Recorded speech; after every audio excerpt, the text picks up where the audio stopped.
महाराष्ट्रातल्या शेतकऱ्यांना आतापर्यंत फडणवीस सरकारनं अनेक वेळा फसवलेला आहे। यावेळी पुन्हा एकदा नवी तारीख सांगून पुन्हा एक फसवणूक केली आहे। नोव्हेंबर महिन्यामध्ये नागपूरमध्ये 2 दिवस राष्ट्रीय महामार्ग रोखून धरून अगदी हायकोर्टानं आदेश देऊन सुद्धा शेतकरी मागे हटलेले नव्हते आणि त्यावेळी कुठं लाजत लाजत सरकारनं 30 जूनच्या आत आम्ही कर्जमाफी करू अशा प्रकारचं आश्वासन दिलं, तशी घोषणा केली।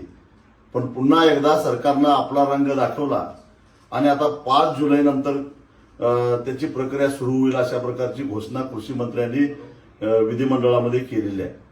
वास्तविक आता राज्यपालाकडे जायचं काहीच कारण नव्हतं, कारण अर्थसंकल्पीय अधिवेशनामध्ये बजेटमध्ये तरतूद केलेली होती, बजेटमध्ये तरतूद केलेली आहे आणि त्याच्यामध्ये एवढे निकष आणि एवढे कसोट्या लावलेल्या आहेत की 35,000 कोटीची ही कर्जमाफी 7-8 हजारच्या पुढे जात नाही आणि ती सुद्धा देत असताना अशा प्रकारचा कंजूसपणा दाखवणे सरकारला शोभणार नाही।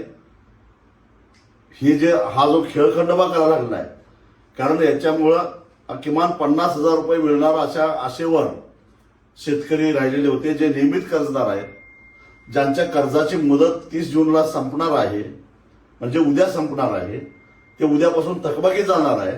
त्यांनी असं नियोजन करून ठेवलेलं होतं की किमान 50,000 आपल्या अकाउंटला जमा होतील आणि उरलेले पैसे आपण कर्जाचे भरायचे, असं नियोजन ज्यांनी केलेलं होतं ते आता पुन्हा कर्जबाजारी होणार आहेत आणि अशा प्रकारे शेतकऱ्यांच्या भावनेशी खेळण्याचा काही एक अधिकार सरकारला नव्हता।